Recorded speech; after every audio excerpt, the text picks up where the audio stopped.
Hey kids, it's Pastor Brian back with our Little Pilgrims Progress. And little Christian has gotten himself in a little bit of trouble, and really he didn't do anything wrong. He stuck to what the king had asked him to do, to stay on the road and to follow him to the celestial city, and he didn't want to turn to the side, but sometimes that's the way life goes. And even though we face trials, we still have to stay faithful. So let's see what happens as we journey on with little Christian.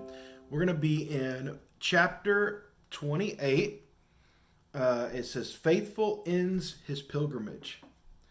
When the morning came, Christian and Faithful were taken to the governor's court, where the judge sat every day to try any prisoner who might be brought to him.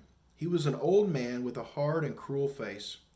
And like the governor, he hated the king and all his pilgrims.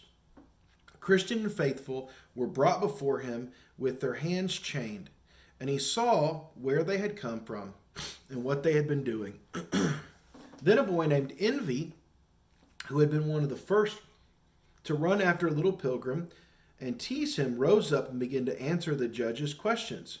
He said he had known Christian and Faithful when they were living at home, and that they were disobedient and quarrelsome and did not honor the wicked prince who was the ruler of their country. Two other boys followed Envy, and they agreed what he had said was quite true. They also told the judge that they were afraid the pilgrims would do great harm to the children of Vanity Fair if they were allowed to be at liberty, because they laughed at the treasures with which the wicked prince had filled the city, saying they were not worth having. And they pretended that they knew of a finer city and another king, whose laws were better than those of the wicked prince. There were 12 men sitting in the court. Their duty was to listen to everything they had said about the prisoners, and then help the judge to decide whether they deserved punishment or not. These 12 men were called the jury. Of course, they had chosen from among the chief servants of the wicked prince, and were not likely to be kind or just to any of the king's pilgrims. However, they always pretended to treat their prisoners fairly. So when Faithful asked if he might speak to them, the judge answered, "You ought to be put to death at once for all you have done, but we will first hear what you have to say." Christian wondered how it was that Faithful had become so brave. His face was pale, but he did not seem frightened. Although the judge and the people of the court looked wicked and cruel, Christian afterward knew that the king had helped his little pilgrim, and he had made the timid boy brave and strong, so that he was not afraid to speak out and own that he loved his king dearly and would obey no one else.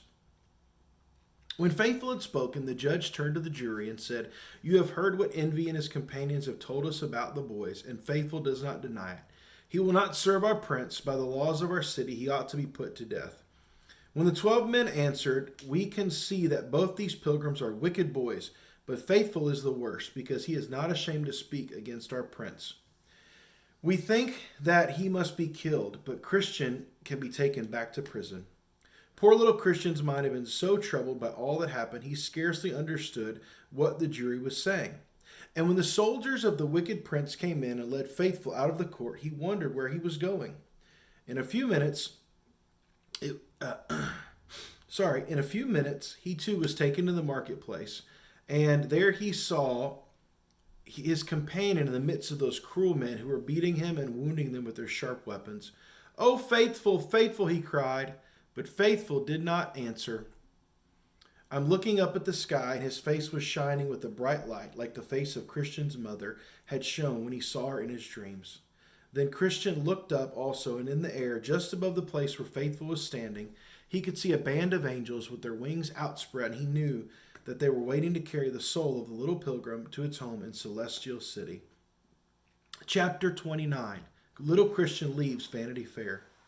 Little Christian knew the angels would carry Faithful safely into the presence of the king, and as he thought of this, he forgot for a moment that he was in the midst of Vanity Fair, surrounded by the servants of the wicked prince. Suddenly the boys of the city gave a great shout of pleasure because they loved to see a little pilgrim punished, and their cries startled Christian so that he turned once more to look at his lost friend. But the king was merciful, and he did not wish Christian to know how much poor Faithful was suffering. A mist seemed to pass before his eyes, and he cried out again, "Oh, Faithful, Faithful!" Then a strange feeling came over him.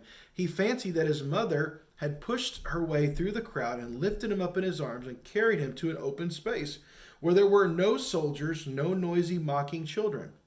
There he lay for some time, feeling too weak to move or speak, but presently he opened his eyes and found that he was in the prison, upon a little bed, and that a woman was bending over him. She was gaily dressed, like all women in Vanity Fair, and although she did not look unkind, her face was different from that of Christian's mother. She was the wife of the man who kept the prison, and when the little fainting boy had been carried from the marketplace by a soldier who had taken charge of him, she had been sorry to see him.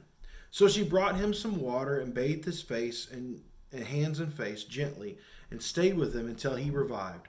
"You poor little child," she said presently, "you are too young to be a pilgrim. I should like to keep you here and take care of you."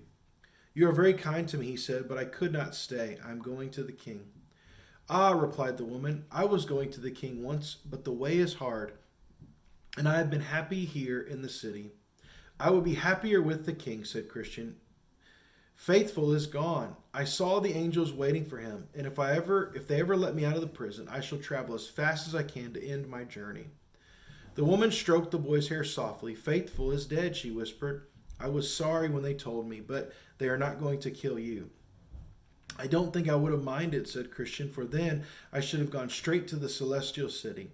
Now perhaps I shall be kept here always, or if not, I shall have to go the rest of the way alone." "They will only keep you in prison for a few days," answered the woman. "Stay with me. I will be very kind to you." But Christian shook his head. "I couldn't stay. I love the king. I must go to him." After a few days, the keeper of the prison came to him and told him that the governor of the city had given an order for him to be set free. So Christian started once more on his journey. The kind woman was sorry to see him go, and she kissed him and bade him think of her sometimes. "I will tell the king how good you have been to me," said Christian, "and perhaps someday you will be a pilgrim again. If I see you coming into the celestial city, I shall know you." He went quietly down the street, not feeling strong enough yet to walk quickly, and fearing much lest the boy should run after him. As they had done before. But because Faithful had been put to death, they were satisfied, and although they laughed together when the little pale-faced pilgrim passed, they did not touch or interfere with him in any way. He was just going through the great archway of the city gate when he heard someone running behind him, and he felt a hand upon his shoulder. For a minute he was frightened, thinking that his troubles were beginning again. But the boys who stopped him looked frightened too, and said in a half whisper, "Look, let me come with you. I don't want to stay here any longer." "Do you mean that you will be a pilgrim?" said Christian. "Yes, I am called Hopeful, and I want to go with you. But wait until we are safely on the road, and I will tell you about it." Chapter 30. By Ends. Christian tried to walk a little faster, and Faithful kept close to him, and he seemed afraid to speak until they were some distance from the city. Then he said, "We were sorry, because they killed Faithful. He was so brave, and I'm sure he was good. And there are some more boys and girls, too, who say that they will not stay in the city much longer if such cruel things are done there. I was just passing the prison when you came out, and I watched you. Then, when no one was looking, I ran after you. You don't mind my coming, do you?" "Not if you really love the king," replied Christian. "I thought I should have to go the rest of the way by myself, and I shall be very glad indeed if you will come too." "Yes, I will come," said Hopeful. "I wasn't happy, and I always meant to run away someday." Christian was just beginning to ask how long Hopeful had been living in Vanity Fair when they overtook another boy. He was strolling very slowly on the sunny side of the road.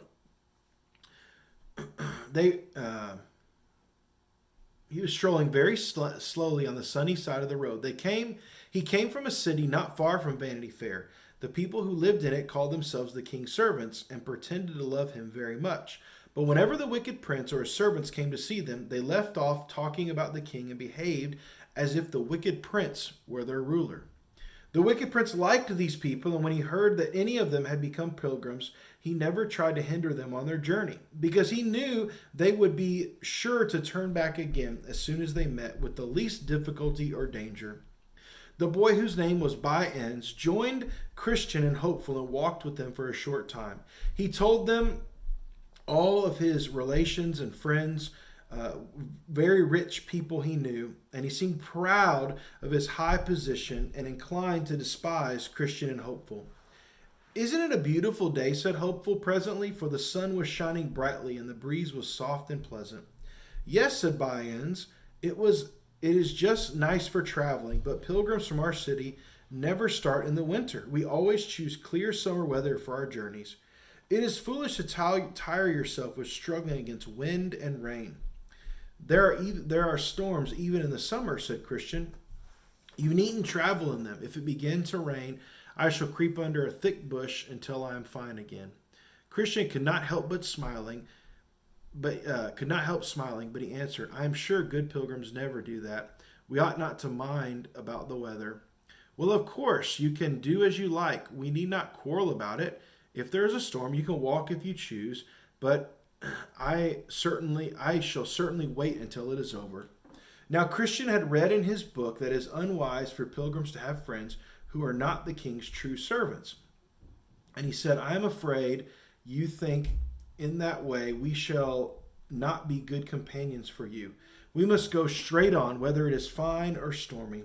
"Very well," said By Ends. "You had better go on by yourselves. I was very happy before you came, and I'm sure I don't want you to stay with me." "It was a pity to vex him," said Christian as he walked on with Hopeful, "but I don't see how we could help it. If we stayed with him and there happened to be a storm, he might persuade us to turn back altogether." By Ends had really been feeling rather lonely and was very glad when Christian and Hopeful overtook him, but he was too idle and too fond of his own comfort to be willing to serve the king faithfully as they wished to do. He put his hands in his pocket and tried to look as if he didn't care when they left him, although he felt almost inclined to run after them and say he did not mind about storms any more than they did. It would matter, he thought. They couldn't make me go any further than I wish, no matter how much I promised them. They are silly boys, but their company would be better than none. But before By Ends had made up his mind what to do, he heard shouts behind him and turned around to see three of his schoolfellows beckoning to him to wait for them. "Where are you off to?" they cried as they came up to him.